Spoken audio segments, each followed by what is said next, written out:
me mute everybody. Mute all. Okay. So let's go back to the picture. Bam. Okay. This is my favorite part. Okay. So if you're on level 2, which I really feel like a lot of us are here, or at least have been through here, but again, just keep in mind, if you feel like you're past this level, then you still need to come back and kind of like do the task, okay? So when you're here, you're going to start working to win people's permission. When you're doing that, there's a few things that you need to do. The first one is connect with yourself before connecting with others. And there's 5 components with connecting with yourself, and these are really important, guys. So please write them down and actually do them. The first is self-awareness. So you need to know your personality type. When you guys signed up, if you signed up recently, then you got an email about you and you had to take your personality quiz. I think even the people who signed up afterwards got that email because we did like a simulation thing with it. So you need to know your personality type, your temperament, your talents, strengths, and weaknesses. These are really important. You need to know these about yourself, especially personality type, because when it comes to leading, you're not going to have the same personality with everybody. Going a little deeper with that, you also need to know the other personality types. So you know how to get along with them. You need to know their love language so you know how to reward them, because obviously people get rewarded differently and they feel like you value them differently. So those are really important things that you guys need to know. The second one is self-image. If you have personal issues and, like your body or your face or whatever they are, you need to deal with those, and you need to think of yourself positively. That could go back to personal development. 3, self-honesty. You need to look at yourself realistically and decide to face reality no matter how much it hurts. If you're going to be a leader, you cannot be dealing with things and living in your own la la land. Like, you need to be in reality. The 4th, self-improvement. Make a commitment to grow in your ability to develop relationships. Personal development, guys. 5th, self-responsibility. Acknowledge you're responsible for your own actions and your attitude.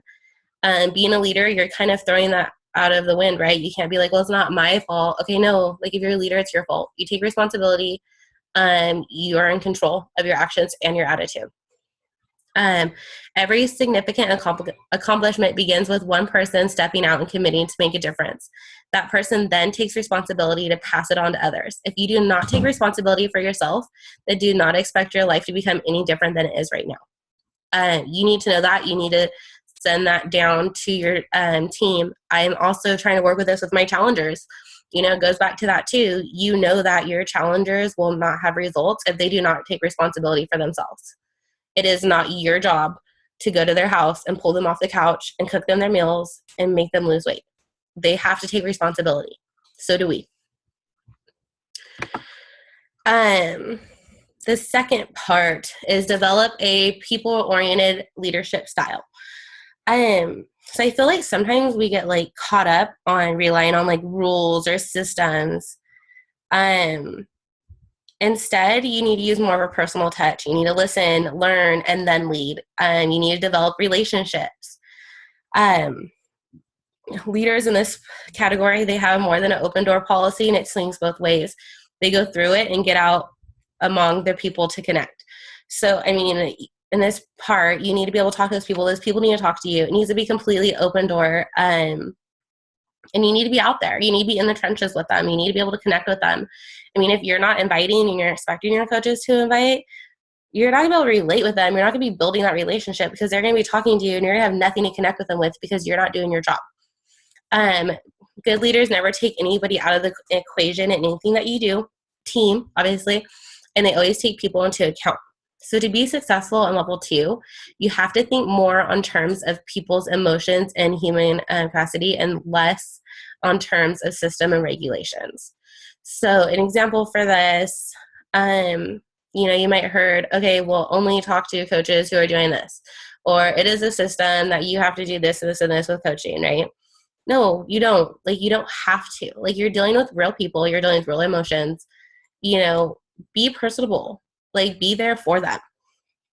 And you also need to exhibit a constant mood, maintain an optimistic attitude, possess a listening ear, and present yourself to others as your authentic self. Important. 3, practice the golden rule. I think we were taught this in like preschool. There is a fine line between manipulating people and motivating them. And this is important.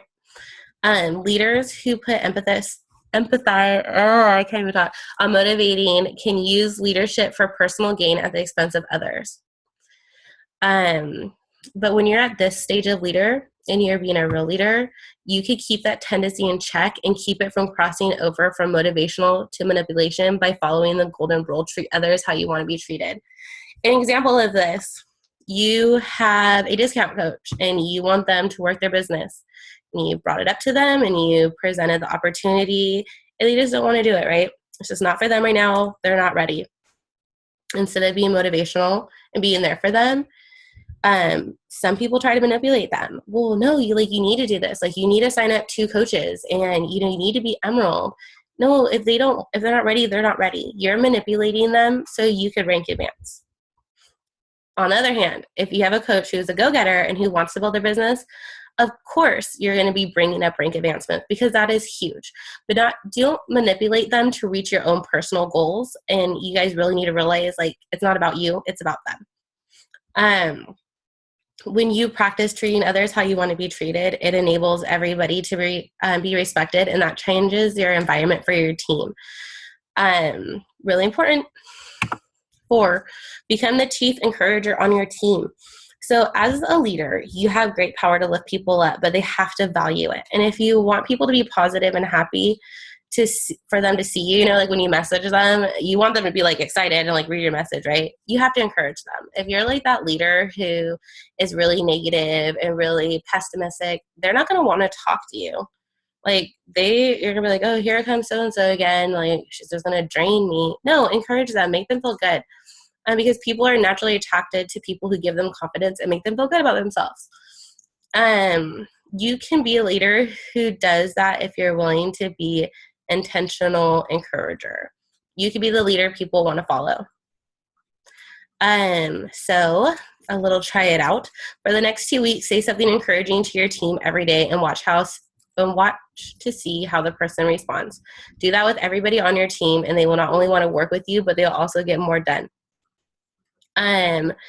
Personal experience. I know for a fact that when people talk to me and they're encouraging me, I'm yeah, fire, under your belly. Do that for your team. Be that person for them. And I'm going to work on this too, because I know I talk to some people every day, and I know some people I don't talk to every day, but I'm going to make it, a really constant, I'm so tired. I'm really going to make an effort to work on this. Okay. Strike a balance between care and candor. I had to Google that word because I wasn't sure what it was, but it means being open, honest, and sincere. So here's a few differences between them and why it matters if you're doing one or the other. So some people think that being a permissional leader means treating people on their team as though they are family. This is a mistake, guys. As much as I love to say we are family, we aren't. People don't realistically deal with their families, right? With your families, you kind of have a commitment and you have a love, and it's unconditional, and they have privileges, and you kind of compromise with everything. What makes a great family doesn't make a great team. So you just you guys get that, right? You can't compromise with everybody, you can't forgive everybody, you can't give everybody conditional love. That's your family. Your team's different.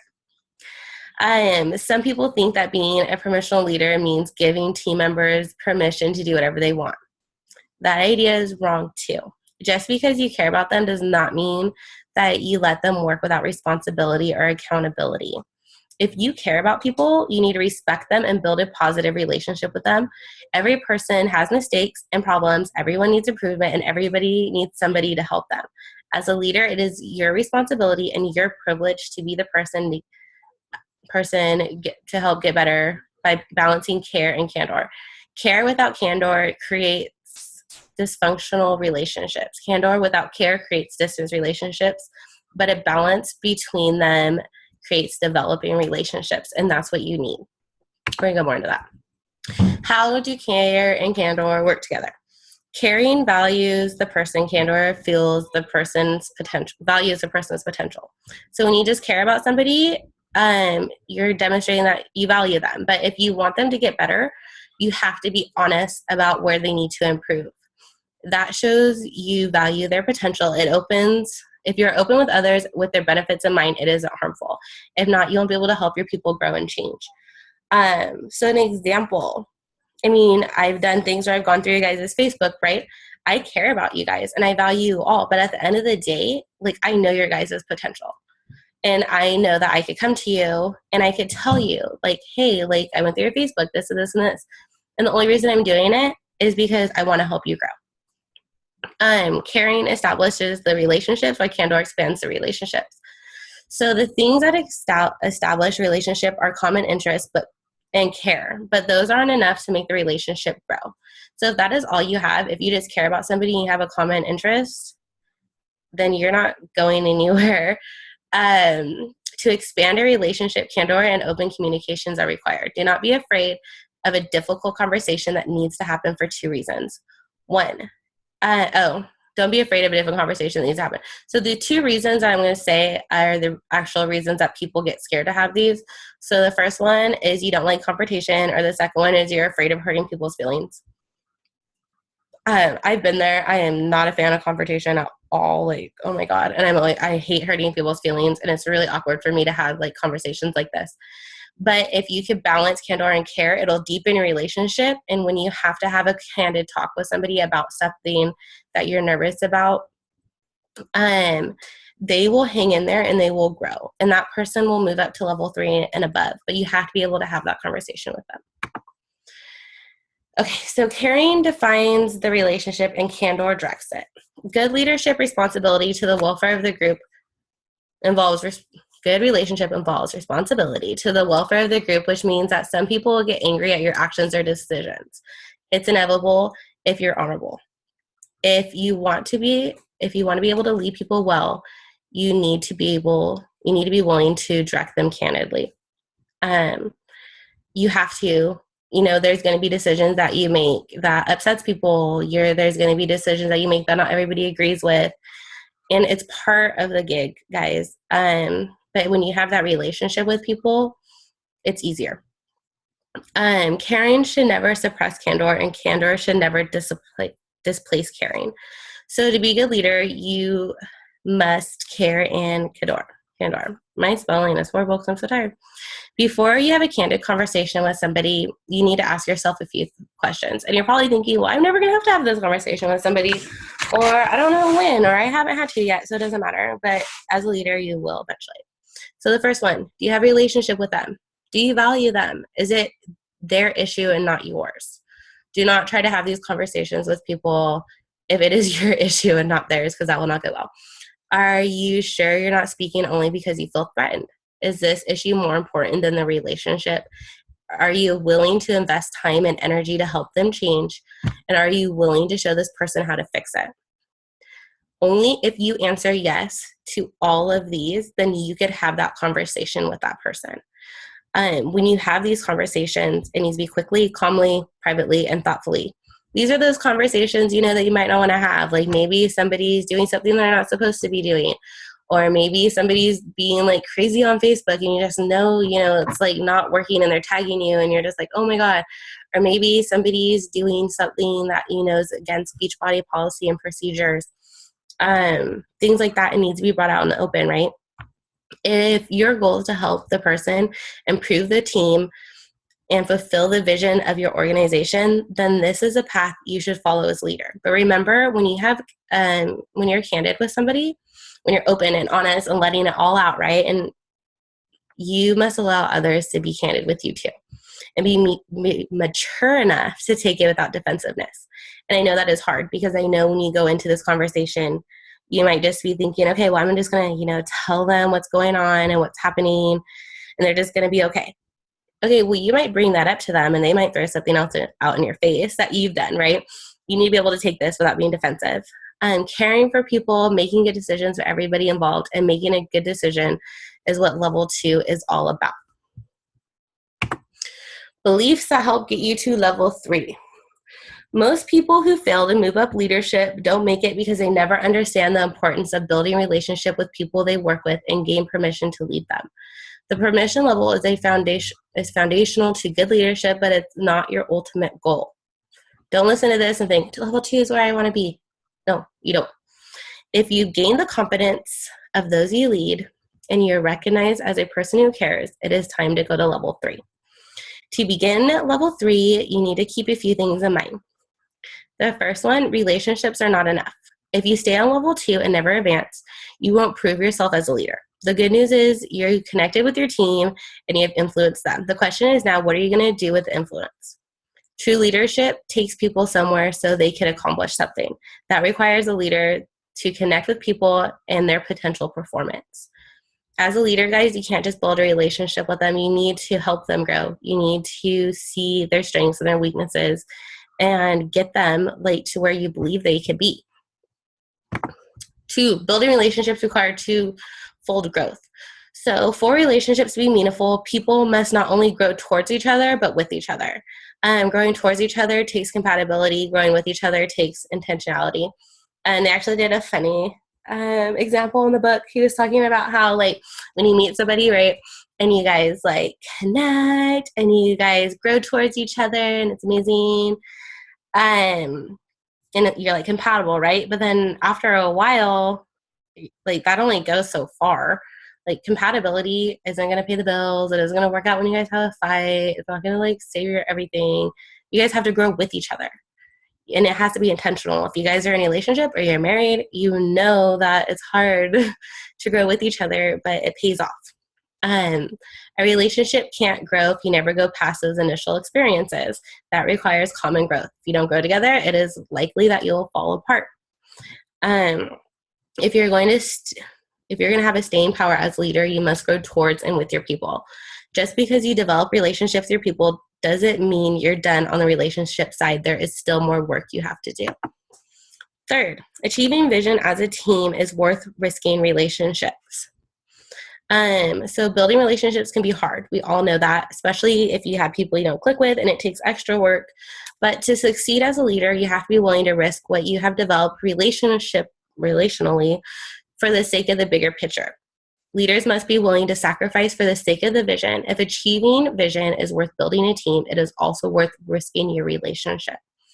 Building relationships and then risking them can create tension. I know even when I read that, I was like, what? I have to build all these relationships and then I have to risk them? Oh my God. But this tension will force you to make a choice. So you either have to shrink your vision or you have to stretch people out to risk it or to reach it. Makes sense, right? If you want to do big things, you must push people out of their comfort zone. This is where the risk is. They might fail. They might implode. They might relieve their tension by quitting. Risk always changes relationships. So, I know a lot of you on this team have comfort zones and you've told me and I'm like, well, Kendra, I love you, but I'm going to call you out. So Kendra didn't want to post sweaty pictures at the beginning. Do you remember that, Kendra? Oh my gosh, it was a year ago. But I told her just post it. Okay, Kendra could have done a few things there. She could have been no, I'm not doing it. Or she could have been yeah, Alina, I'm not doing this group anymore, and stop messaging me and ignore me. But instead she did it. And I took a risk because I was building that relationship with her and we were barely getting to know each other. And I'm over here pushing her out of her comfort zone. That could have not worked out in my favor, and in her favor because she's grown so much from that. But when you take, and this is what happens, when you take a risk and you win, everybody gains confidence. I gained confidence as a leader because I was able to give her advice and she did it. Kendra gained confidence as a challenger who then eventually turned into a coach and is almost 100 pounds down, right? Risk reward, guys, it's worth it. And then what happened? So after this happens, then you guys shared something together, right? I mean, me and Kendra could probably talk about that day all the time because we've shared that. We have history together and it makes us stronger as friends and as teammates. So, and trust is really big. So now Kendra trusted me because she posted it and nothing bad happened to her and it was amazing. So we have trust and our team's stronger. If you risk and fail, you lose relational credibility and you have to rebuild. If Kendra wouldn't have posted it, I would have asked her again eventually. You start over and you build your way back up. Risk is always present in leadership. Anytime you try to move forward, there is a risk, but there is no progress without risk, so you need to get used to it. And you guys really have to think about that, and that's where having vision really comes into play, because if you have this huge vision of your team, you know, changing lives and hitting Success Club and building their dreams, you're going to have to push your team out of your comfort zone. You're going to have to get your team to do things that they might not be 100% comfortable with right now, and you never know how they're going to respond. I mean, some people are like, sure, whatever. Some people aren't going to. Some people are going to ignore you. But it's a risk that you're going to have to take if you want to grow. Bottom line for 2 going on 3, you can slow down early in leadership to build relationships on level 2, right? So say you're like, I want to get to level 5 right now. You have to take time for this level. If you want to just forge ahead to level 3, if you're like, that's where I'm at, like I'm a go-getter, all about productivity. Okay, but you're going to have to backtrack to building your relationships. And you need to recognize that when you have to backtrack to this level because you skipped it, you're going to slow down your momentum, and it's actually going to take you longer to build the team that you are dreaming of than if you actually did it right the first time. Smarter, not harder, right? The key link between people and the company is the leader they work with. So your team, you're the face of Beachbody. You're the heart, the soul, the hands, because they see you every day.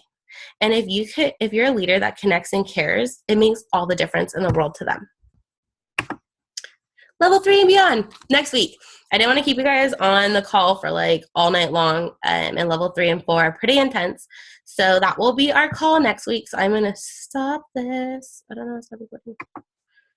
And